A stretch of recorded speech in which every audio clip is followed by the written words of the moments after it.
Bueno, no sabes qué es procrastinar. Yo creo que los seres humanos tal vez no conozcan el término, pero sí lo hacen todos los días. La procrastinación es un modelo natural del cerebro para posponer algo que no es motivante. Ok. Y vamos a explicar muy bien cómo lo hace el cerebro y cómo podemos salirnos de la procrastinación. Es natural, ¿no? Pues todo el mundo, el cerebro siempre quiere buscar una realidad que sea acorde a sus expectativas, creencias, a lo que llamamos conceptos. O sea, cómo construimos la categorización de las cosas. Entonces, si a mí me dicen, bueno, quiere ver Netflix en lugar de lavar los platos, pues ver Netflix y luego los lavo. Y quiere ver Netflix en lugar de hacer la tarea, pues más Netflix. Y quiere echarse un poquito, pues a no hacer nada, mejor hago eso. Bien, ese es un modelo que tiene una explicación muy sencilla. Hay un área del cerebro que se llama la amígdala. La amígdala es un estado de alerta, no la amígdala que tenemos aquí en la garganta, que la gente las confunde, sino es una amígdala cerebral en una zona del cerebro emocional. Y nos está alertando de todo lo que puede llegar a ser interesante. Se ha podido hacer escáneres de personas crónicamente procrastinadoras, o sea que postergan, no esta procrastinación que es natural, de posponer algo por falta de motivación y porque no nos da mucho placer, como lavar los platos, como hacer las tareas del día a día, sino son personas que las responsabilidades las postergan y las reemplazan por tareas menos importantes, tareas que no tienen ningún valor. Y luego están los niños, aprenden a ser procrastinadores y el domingo a las 9 de la noche están tratando de hacer la tarea que tenían desde el lunes de la semana pasada. Y se vuelve una forma, y esas personas que son procrastinadoras crónicas, que es un tema muy complejo en la cotidianidad de las oficinas, de los trabajos, de los proyectos, de la vida cotidiana, tienen esa área del cerebro que se llama la amígdala un poco más grande, pero el problema no es ese, que la tenga más grande, sino que suelen no tener conexiones suficientes con otra área que se llama el córtex singular anterior. Estos nombres poco importan, nunca digo estas cosas para que se los aprendan. Esto no es lo importante, pero sí para documentar lo que cuento. Lo que hace el córtex singular anterior es que le da otra información al cuerpo para ejecutar la tarea. Vamos a poner un ejemplo. La amígdala me avisa que viene un problema. Le avisa a mi corte singular anterior. Y el corte singular anterior, además de meter muchas otras áreas, esto es mucho más complejo, pero lo estoy resumiendo de una manera simple, le dice al cuerpo cómo actuar. Pero el corte singular anterior tiene mucho que ver con otros estados emocionales. Por ejemplo, se afecta mucho cuando uno tiene una tusa, o se afecta mucho cuando uno tiene un duelo relacional con una persona o con un proyecto. Entonces, esa conexión entre la amígdala que le avisa lo que tengo que hacer y el otro, que es el córtex, que le dice al cuerpo que lo ejecute, que actúe. Hay, en las personas procrastinadoras, hay una inadecuada vinculación y la amígdala se queda muy grande, uno sí se da cuenta del problema. Sí, sé que tengo que ir a hacer esto, sé que tengo que hacer la tarea para mañana, pero ya veré, mañana la hago, mañana tendré ganas. Y la voy posponiendo porque ese circuito no funciona adecuadamente y no ejecuto. Y es la persona que todo el día está postergando, postergando, postergando. Entonces, ¿cómo funciona el cerebro? Hay una cosa que es muy interesante, a mí me gusta mucho, este es el tema que yo trabajo todos los días a través de muchos años, que se llaman los hábitos. Es una cosa que hemos construido hábitos y hemos tenido a miles de personas, no es un número exagerado, a miles de personas en diferentes tipos de hábitos, no solamente hábitos saludables en el sentido de alimentación, de descanso, de sueño, que los enseñamos todo el tiempo, sino cómo funcionan los hábitos. Entonces me voy a meter por ese capítulo que a mí me parece bellísimo. Lo primero que quiero decir es que el 40% de las acciones, hay un estudio muy interesante, esto se hizo ya hace casi 20 años, esto fue a principios del siglo, la Universidad de Duke hizo un estudio muy grande sobre el grupo de actividades que hacíamos los seres humanos y se encontró que el 40% de las acciones que hacemos todos los días están basadas en hábitos previamente concebidos. ¿Qué es un hábito? Para que ustedes me entiendan. Y vamos a llegar a comprender cómo manejar las procrastinaciones. La gente que pospone todos los días. Hace un momentico me escribe alguien, oye, un artículo tuyo para el jueves. Yo lo voy a hacer hoy. No me voy a acostar sin hacerlo hoy. Así tenga ahorita esto, luego va a hacer radio, que estoy en Caracol, que ya me lo conoce Angélica, esto es el estudio de Caracol. Luego tengo clase en la universidad hasta las 9:30 de la noche, pero hoy lo hago. Y es un método que si no lo hago hoy, mañana lo haré, no lo hago. Hasta mañana lo haré, no lo hago. El dicho, Entonces, no dejes para mañana lo que puedes hacer hoy. exacto. Entonces, ¿qué es un hábito? Vamos a aprender esto que es muy sencillo. Un hábito es una asociación entre una señal y una respuesta. Vamos a poner un ejemplo. Una señal puede ser temporal, entonces el día puede ser horaria. Uy, son como las 12, medio hambre, por lo que sea, o la una, no importa. El sueño, eso es un hábito. Hay una asociación entre una señal es que, por ejemplo, uno oye, cuando yo estaba chiquito, había una señal de un carro de paletas que era una campanita y yo tenía ganas de comer paletas. Eso es un hábito. ¿Cuál es el problema? Que nosotros nos habituamos a hacer cosas y esos hábitos, algunos son muy productivos, algunos son muy útiles, pero nos habituamos a posponer. Entonces vamos generando una distancia entre la señal y la respuesta eficiente frente a la señal. Y esas personas empiezan a posponer y a habituarse simplemente a mantenerse ese estado procrastinador. Procrastinar entonces es posponer responsabilidades y tareas a un hipotético futuro que no funciona, porque no existe. Porque para el cerebro, para la mente, que es una construcción social, es diferente al cerebro, para la mente que es una construcción donde hay conceptos, donde hay lo que nosotros llamamos un realismo, que eso lo hemos hablado en otra oportunidad y que creo que es un tema muy bonito para tocar, cómo funciona la mente humana, no cómo funciona el cerebro, porque ese es el gran meollo del asunto, que estamos hablando más del cerebro que de la mente. Entonces, el cerebro vive en presente, el cerebro el respiro en presente, el cuerpo late en presente, hace orina en presente, defeca en presente, duerme en presente. Nunca, en cambio, la mente sí puede vivir en el ayer, de lo que me pasó la semana pasada, o el futuro hipotético de lo que va a ocurrir la semana entrante. Y esa disociación es compleja. Entonces, la mente empieza a mamarle gallo al proceso y dice, no, pero hagámoslo mañana, mañana es mejor día. No, yo creo que esta noche no puedo porque es que... Ay. Y empieza a generarme gran cantidad de excusas y de disculpas. Entonces, ¿qué es un hábito? Un hábito es una asociación entre una señal y una respuesta. Y esto lo llaman CUAS, pero esto no importa el nombre, los tecnicismos médicos, pero son señales que nosotros tenemos que están asociadas a varias cosas. Por ejemplo, lugar. Entonces, cada vez que yo entro aquí, tengo el hábito de hacer esto. Entonces, y esto es muy importante. Por ejemplo, cuando estamos trabajando en la casa, si trabajamos en la cocina, pues el hábito de la cocina es abrir la nevera. El hábito de la cocina es leer alguna cosa que esté allí, digamos, pues, vender la televisión, lo que ustedes tengan, o cocinar, o lo que Poner sea. Son música. hábitos. Oír música, lo que ustedes quieran, no importa. No tomen los hábitos como buenos o malos. A mí no me gusta la palabra bueno y malo, es algo que en mi argot no funciona mucho. A mí me funciona una palabra que es útil o no útil. Pues, digamos, es útil estar en un sitio, depende del momento. Digamos, estar en la cama es muy útil a las 9, 10, 11 de la noche para dormir. No es muy útil estar a las 10 de la mañana. Entonces, las cosas no son buenas o malas.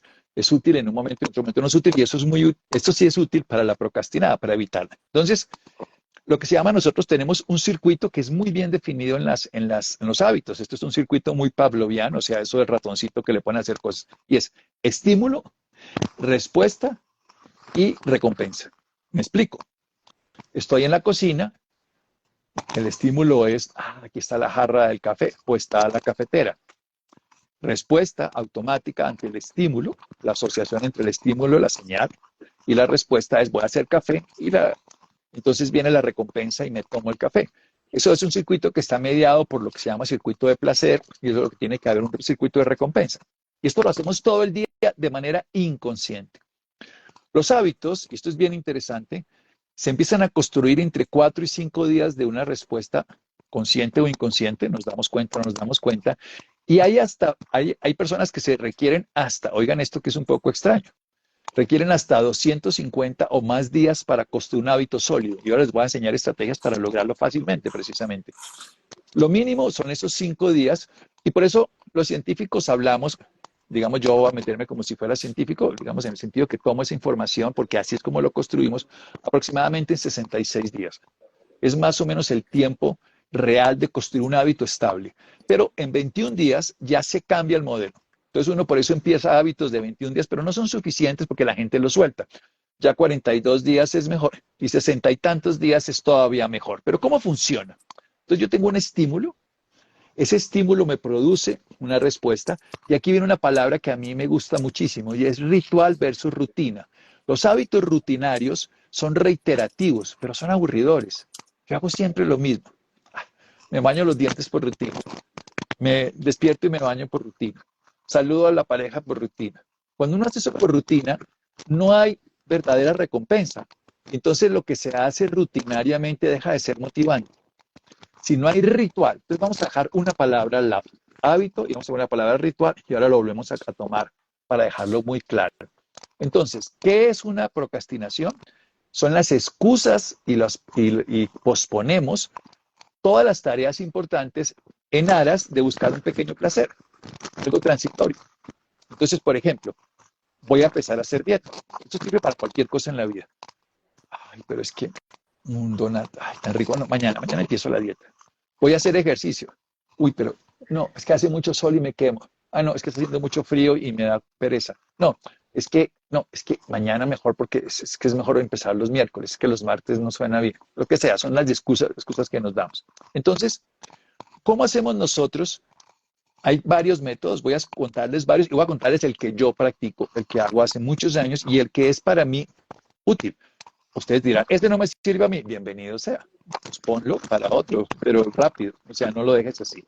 Lo primero, hay un método que lo aprendí hace muchos años a través precisamente de estar en unas escuelas de crecimiento espiritual que se llama el método de los monjes, el Monk's Mode, que es un método muy conocido, que por eso es un método que es también militar, o sea, es un método de afianzamiento.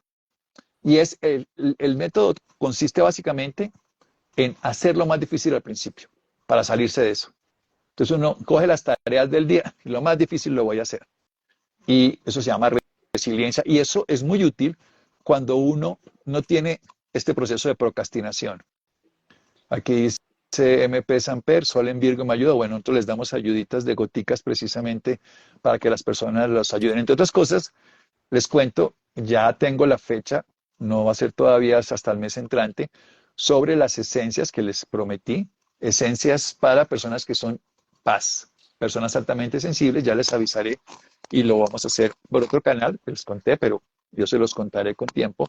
Va a ser en octubre, ya tengo fecha, ahorita no me acuerdo cuál es, pero yo no lo pospuse, yo lo saqué ya, pero solamente que les estoy acercando. A mí me gusta tomar las decisiones y actuarlas. Lo segundo es retirar distracciones, y este es el gran meollo de las personas. Tienen miles de distracciones al lado cuando van a hacer una tarea.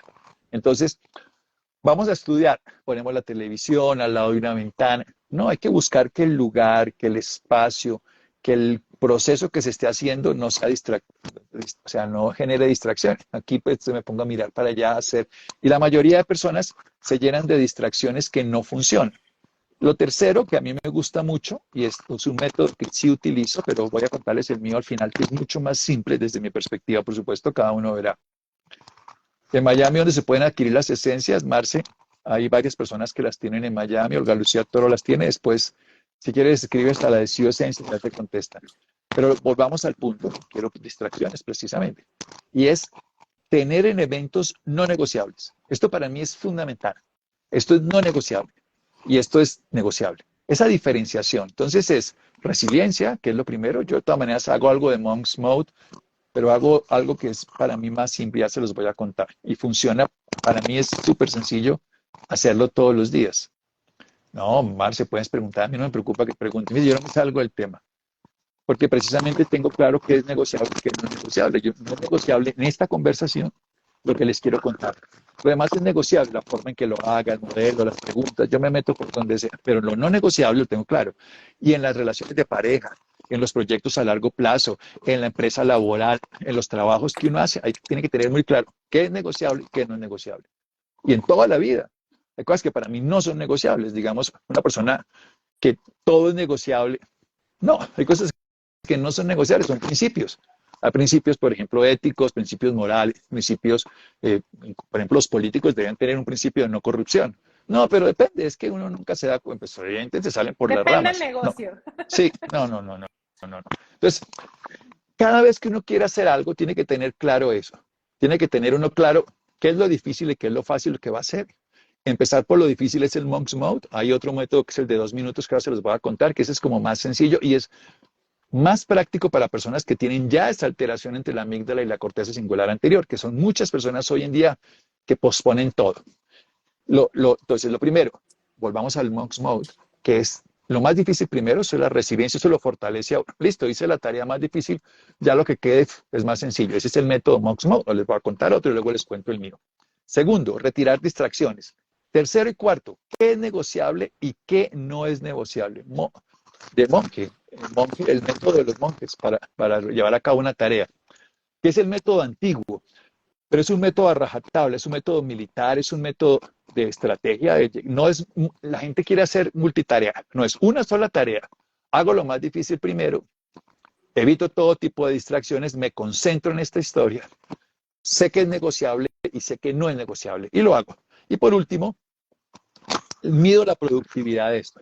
¿Qué tanto me funciona eso? O sea, es un ejercicio completo, donde empiezo con lo difícil, donde no tengo distracciones, donde tengo cosas que no son negociables y las saco, y todas que son negociables y no las saco, y las puedo sacar o no, depende de negociables, si esto lo puedo acomodar. ¿Cómo llego? Aquí tengo claro, yo en esto funciono muy de ese estilo, o sea, yo tengo claro lo que les quiero contar. Eso es una cosa fundamental, yo sé que quiero transmitir. El método es negociable hasta cierto punto. Ustedes preguntan, hablan, me interrumpen, no sé, pero yo sé dónde quiero llegar. Allá llego.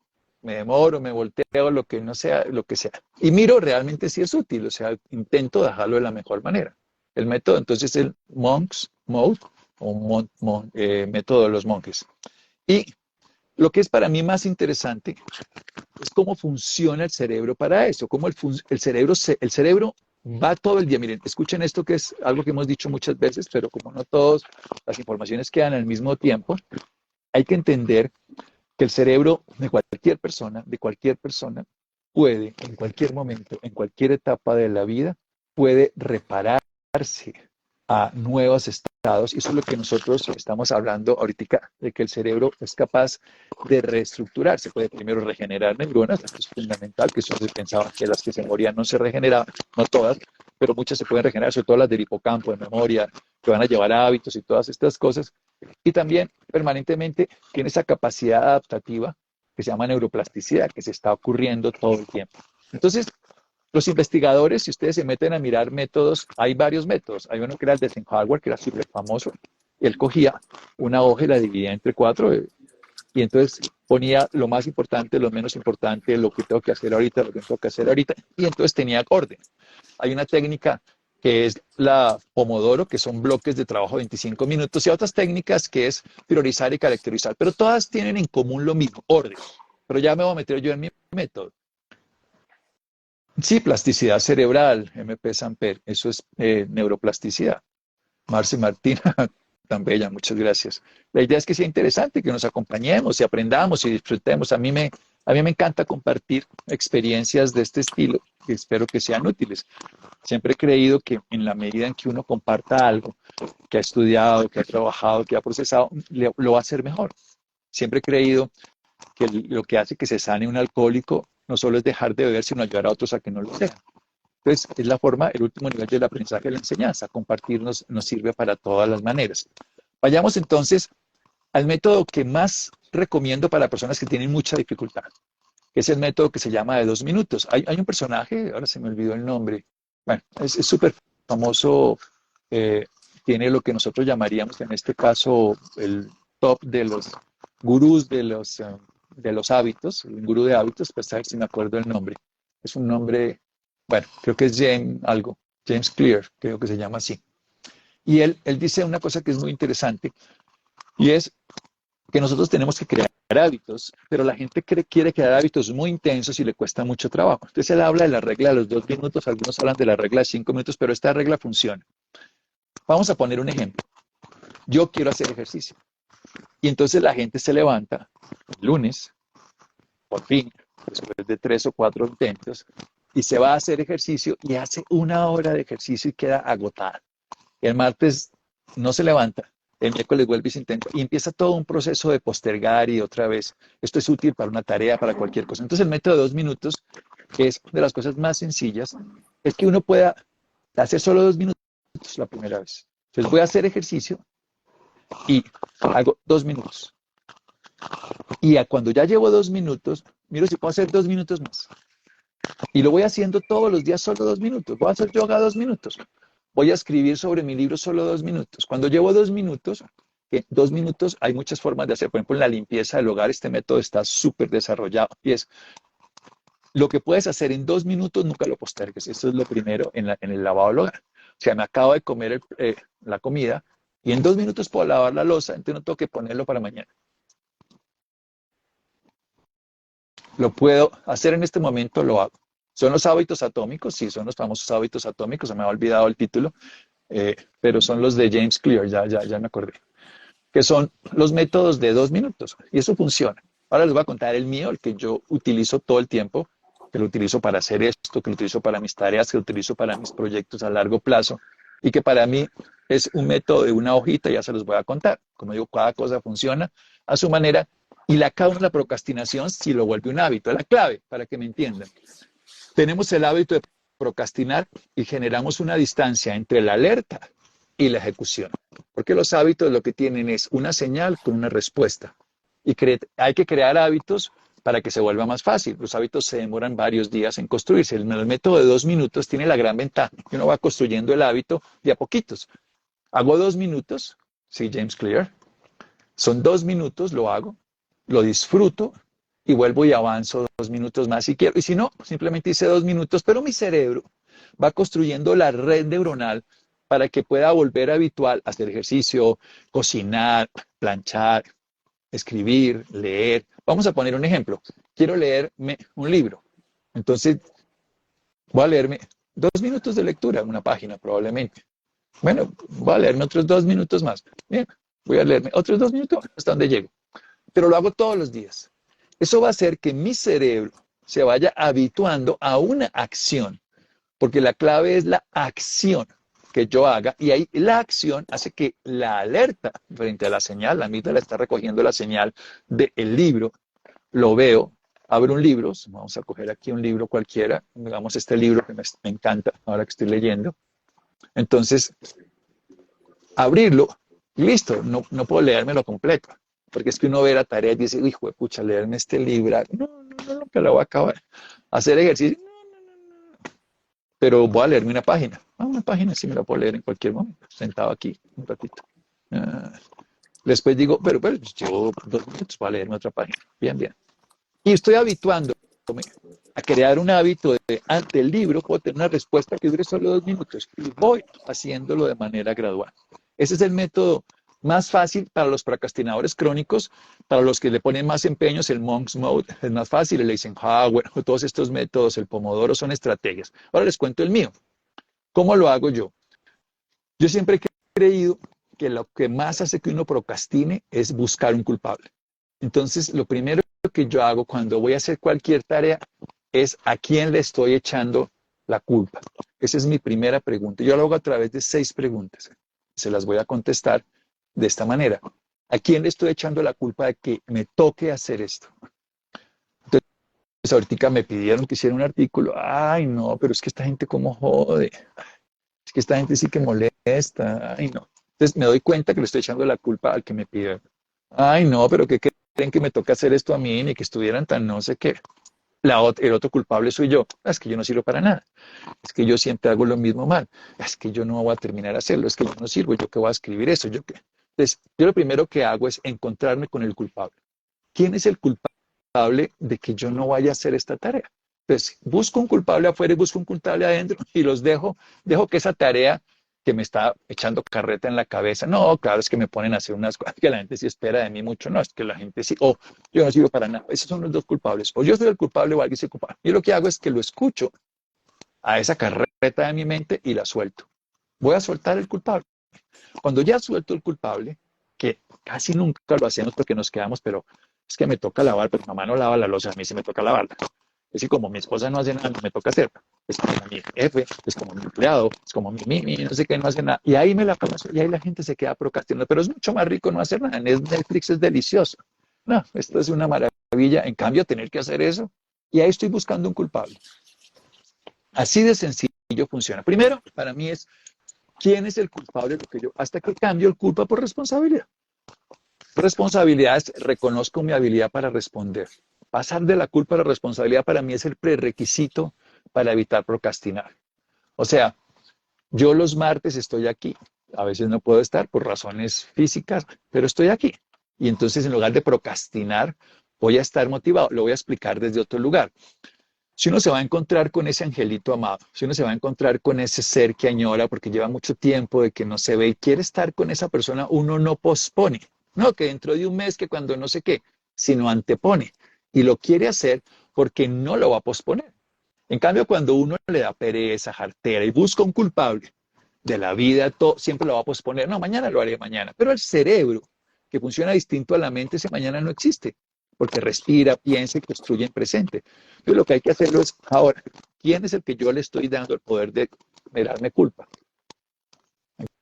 Aquí se cayó esto. Cuando yo le doy la idea de que hay un culpable, inmediatamente procrastino. Yo soy el culpable por incapaz o la otra persona es el culpable por incapaz porque me puso esta historia. Después de que tengo claro que no hay culpable, sino hay un responsable y que soy yo y asumo la responsabilidad, entonces me hago las 5 preguntas. La primera pregunta es, ¿para qué voy a hacer esto? Esa es la primera pregunta. Yo, ¿para qué voy a leer este libro que tengo aquí? Lo que sea, yo me lo pregunto todo el tiempo. Yo me respondo todo, yo me vivo mi mundo a través de preguntas. Y las respuestas que me dé construyen ese proyecto, porque las respuestas van a hacerme darme cuenta de mis capacidades. Entonces las preguntas son 5. La primera pregunta es, ¿quién está siendo el culpable? Y hasta que la suelto y digo, bueno, soy el responsable. O sea, no importa que esto sea problema del otro, que el país, que el presidente, que Dios, que la vida, ya está, ya dejé de a un lado y yo soy el responsable. Siendo responsable, ¿para qué lo voy a hacer? Entonces, escriban estas 5 preguntas si quieren y empiezan a hacer ese método. No es de quien lo sea, yo ni sé dónde lo saqué, pero hace muchos años, después de tiempo en mi universidad, me di cuenta que hay que generar métodos, hay que generar métodos propios. ¿Para qué lo hago? ¿Qué significa para qué lo hago? Es el propósito. O sea, yo para qué voy a hacer ejercicio, para qué voy a comer sano, para qué voy a acostarme temprano, ¿para qué voy a verme con esta persona? ¿Para qué voy a estudiar esto? ¿Para qué? ¿Para qué? ¿Para qué? Entonces, cuando me puedo contestar muy bien el para qué, ya tengo el propósito, que es la estructura esencial de lo que voy a hacer. Luego, ¿qué es lo que voy a hacer? No, la mayoría de personas cometen para mí, digamos, esta posibilidad de posponerlo y es, ¿qué voy a hacer? No, lo que voy a hacer es lo que voy a hacer, ese es el objetivo. Pero el propósito es el para qué, y el propósito tiene que estar antes. ¿Qué voy a hacer? Me voy a ver con tal persona. ¿Pero para qué lo voy a hacer? Que voy a invertir este dinero acá, pero ¿para qué lo voy a hacer? Si yo sé el para qué, muchas veces he de buscar un qué distinto. O sea, yo quiero, ¿qué voy a hacer? Me voy a comer esta dona, pero ¿para qué me la voy a comer? Para el placer. Y bueno, ¿cuál es el propósito realmente que yo estoy detrás de toda esta historia? Ese para qué me va a modificar completamente todo. Luego, ¿cómo lo voy a hacer? O sea, es para qué, qué y luego cómo. Ya ahí sí ya estoy metiendo método, ya estoy metiendo el modo, la forma en que lo voy a hacer. Entonces, ¿qué voy a hacer? Voy a hacer un libro. Pero ¿para qué lo voy a hacer? Ese propósito es el que me va a dar motivación, resiliencia, todo eso que habíamos hablado del Monk Street, es el que me va a dar negociable, no negociable, todo eso está incluido, me va a dar el método Pomodoro, Eisenhower, 2 minutos, como quieran, eso ya lo, pero el para qué es clave, habiendo quitado el culpable, eso es todo. ¿Cómo lo voy a hacer? Bien, lo voy a hacer de esta manera, lo voy a hacer así, así o así, y lo voy escribiendo, y lo voy describiendo, lo voy teniendo claro cómo lo voy a hacer, y luego, ¿cuándo lo voy a hacer? Entonces, el orden lógico para mi cerebro es tener claro el propósito, que es el que me motiva a la fuerza, lo que yo llamo predicción y simulación. Esto es otro término que hemos hablado en otra oportunidad. Luego viene lo otro que es fundamental. ¿Qué voy a hacer? Después del para qué lo voy a hacer. El tercero es cómo lo voy a hacer. Entonces ya voy estructurándolo.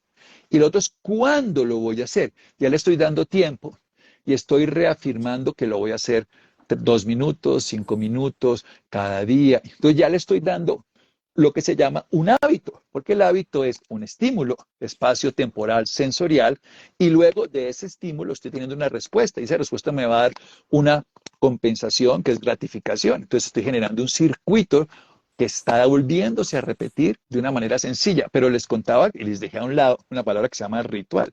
Ahora la vamos a volver a tomar al final. ¿Y con qué y con quién lo voy a hacer? Que eso se llaman entonces recursos. Y esto es muy sencillo. Me quito la culpa, asumo la responsabilidad y empiezo para qué lo hago, qué es lo que voy a hacer cómo lo voy a hacer, cuándo lo voy a hacer y con qué y con quién. Y este modelo es el que sigo hace muchos años para cualquier cosa en mi vida, para estar aquí en la radio, para hacer los libros, he escrito muchos libros, para hacer la consulta, porque eso me sostiene en el para qué, me encausa en el qué, me favorece estructurar el cómo, me permite organizarme en el cuándo y acompañarme del con qué y el con quién. Es mucho más fácil hacer hábitos en grupo. Por ejemplo, alguien quiere cambiar la alimentación. ¿Para qué lo hace? Para estar saludable. ¿Qué va a hacer? Hacer unos cambios de hábitos de vida. ¿Cómo lo voy a hacer? Pues con este programa me acompaño de este grupo. Entonces, ¿cuándo? En estos días, en esta forma, con quiénes lo voy a hacer. Y ahí esta estructura hace que el cerebro, tal cual como funciona, lo haga simple, sin esfuerzo. Y les dejé una última palabra que la dije al principio, que se llama ritual. El cerebro se aburre de las rutinas y las rutinas llevan a la fatiga y la fatiga lleva al aburrimiento, el aburrimiento lleva a más fatiga y lleva a la evasión, a ver un día entero Netflix, a buscar el alcohol como compensación, una pareja como sustitución, miles de cosas de ese estilo. Y entonces lo que funciona es que nosotros ritualicemos. El cerebro cuando ritualiza le da un inicio totalmente distinto. La rutina, hacerlo todos los días. ¿Cuál es la diferencia entre la rutina y el ritual? El área del cerebro que se involucra. Pero en castellano, eso no, uno no sabe qué área se involucra, pero sí hacerlo. Cuando uno se casa, ritualiza el matrimonio. Cuando uno se separa, ritualiza la separación.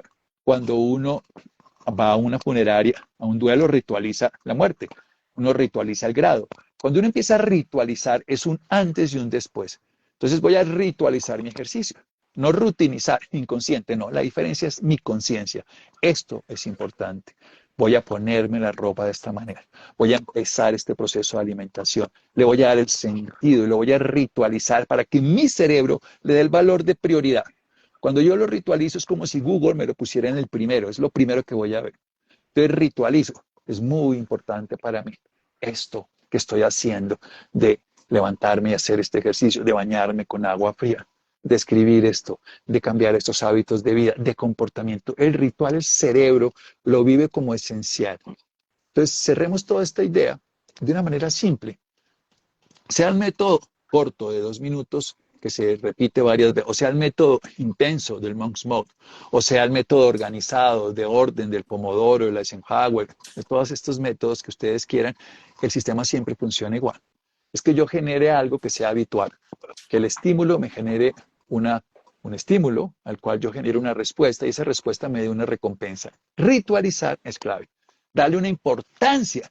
Ahora voy a cambiar mi alimentación y quiero que sea muy importante y le voy a hacer todo el homenaje, el ritual, lo voy a hacer con todas las de la ley para que mi cerebro lo valore como importancia. Y me lo hago a través de preguntas. Retiro lo culpable y empiezo a preguntar, ¿para qué lo hago? Lo describo. ¿Qué lo hago? ¿Qué es lo que estoy haciendo? ¿Cómo lo estoy haciendo? ¿Cómo lo voy a hacer? ¿Cuándo lo voy a hacer? ¿Y con quién?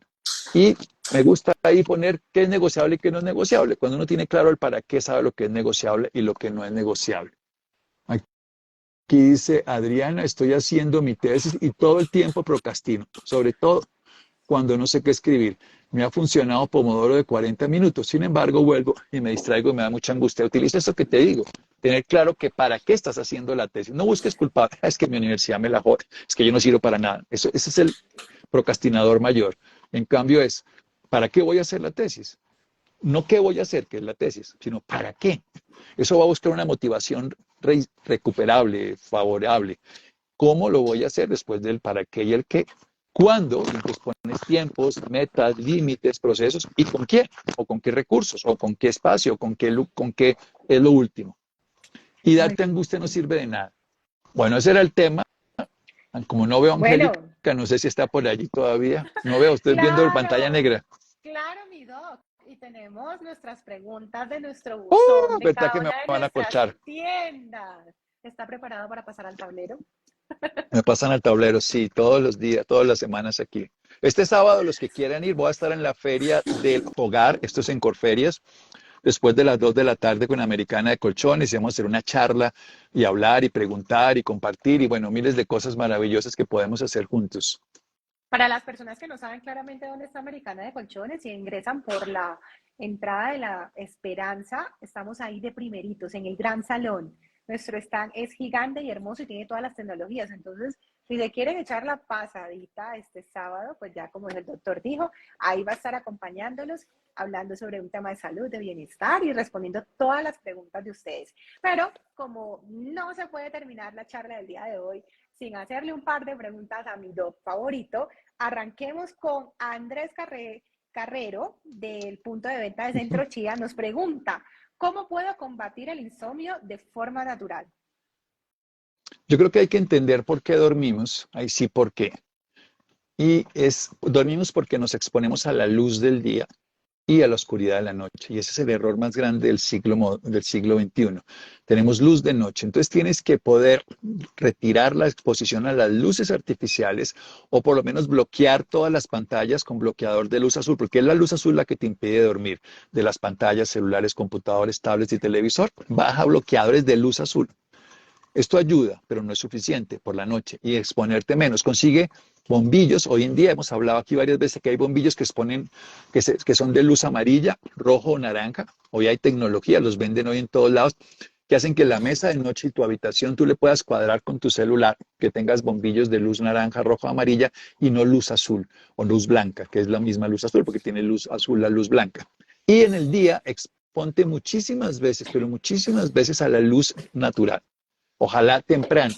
Sal, camina, muévete y en el curso del día, cada hora y media, cada 2 horas, un poquito de luz. No tiene que ser fuera de la ventana, pero luz natural, luz del sol. No mires el sol porque te hace daño y menos ahorita que viene un eclipse en Colombia el 14 de octubre. Esa es la primera clave. Y la segunda es actividad física. Todo el día a varios intervalos, pero pedacitos pequeños. Eso se llama presión hemostática del sueño. La presión hemostática del sueño es tener varias actividades, por lo menos nosotros necesitamos, para que me entiendan, por cada hora de actividad, 20 minutos de sueño natural nos va a ocurrir.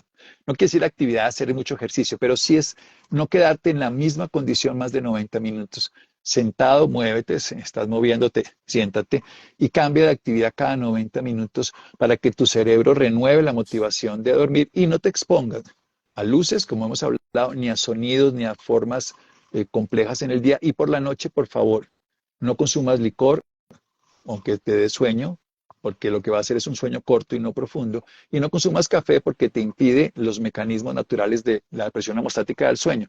Entonces, liberarte, eso se llama higiene del sueño, puedes leer más al principio.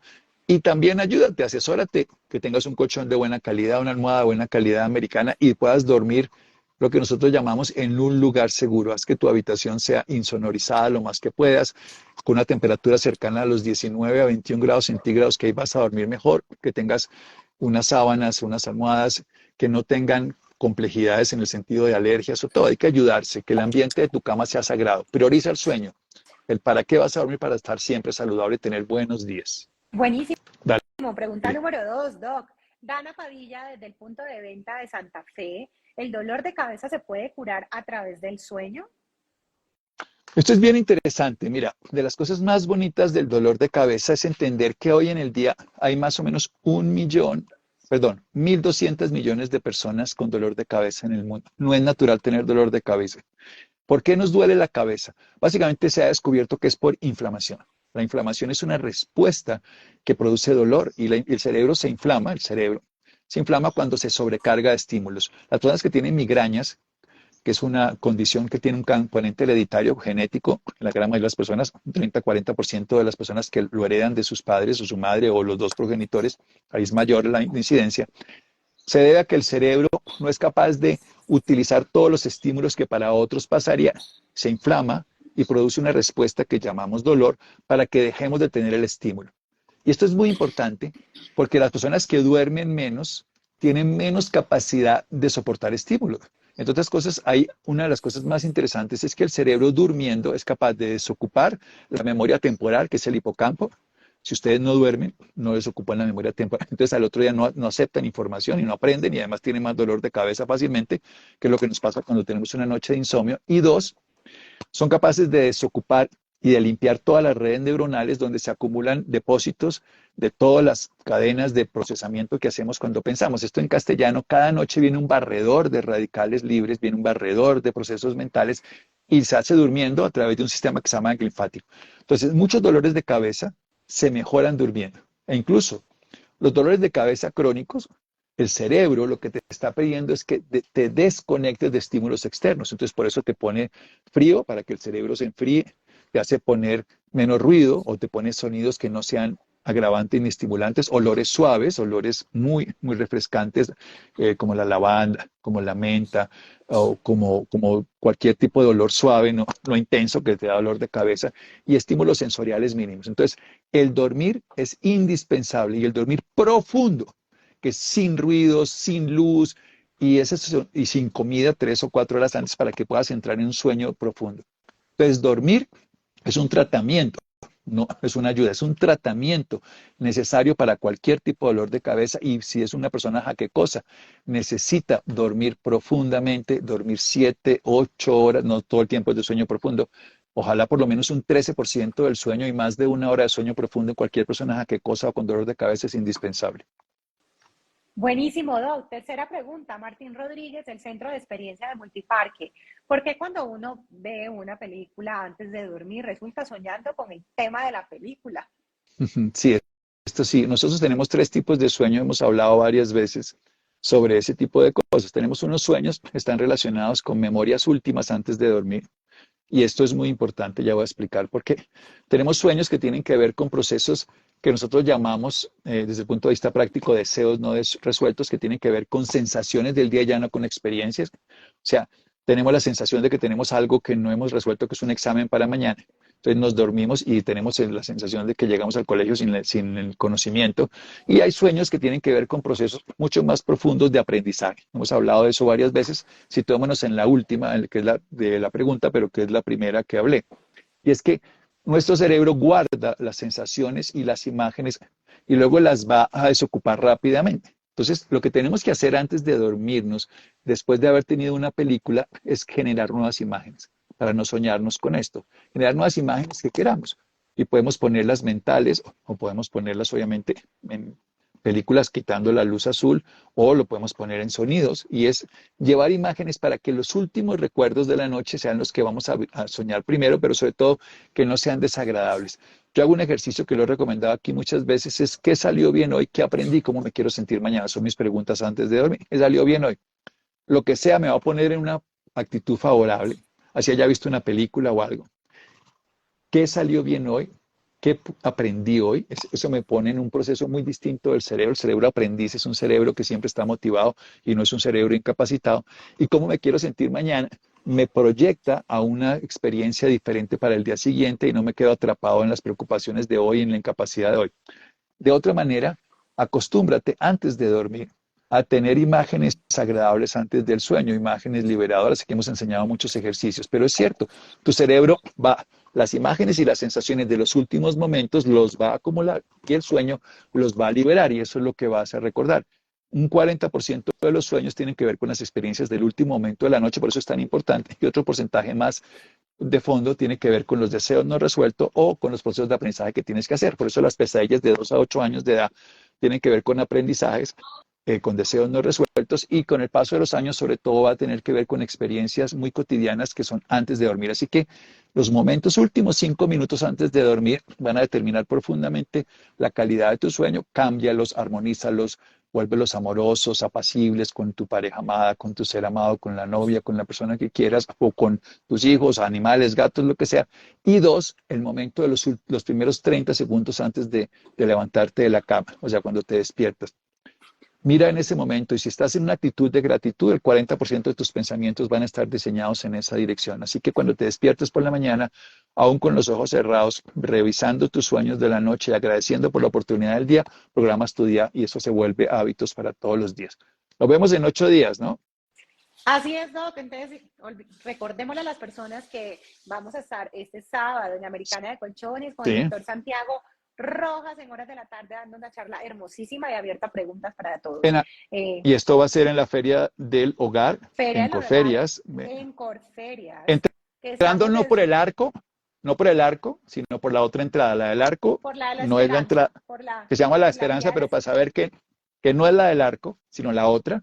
Y entrar ahí directamente, ahí vamos a estar toda la tarde, desde las 2 de la tarde Así es. aproximadamente, y vamos a estar todo el tiempo en esa historia. Y en 8 días hablemos de los conceptos que me han dicho eso, de cómo Bueno, nos crear vemos. conceptos. Listo, ¿cómo crear conceptos? Pero Doc, nos vemos dentro de 15. Sí, Vamos sí, sí, a sí. hacer una Sí. pausa por el 26, pero nos vemos dentro de 15 días hablando sobre los conceptos. ¿Qué qué hacen los conceptos en nuestra vida? Que esto es muy importante porque el cerebro funciona a través de conceptos y la forma en que creamos conceptos determina cómo nos sentimos. Así como hablamos de la procrastinada, no, esta vez espero que se lleven una utilidad para sus vidas. Un abrazo y muchas gracias. Chao, Beso chao. gigante. Chao, chao.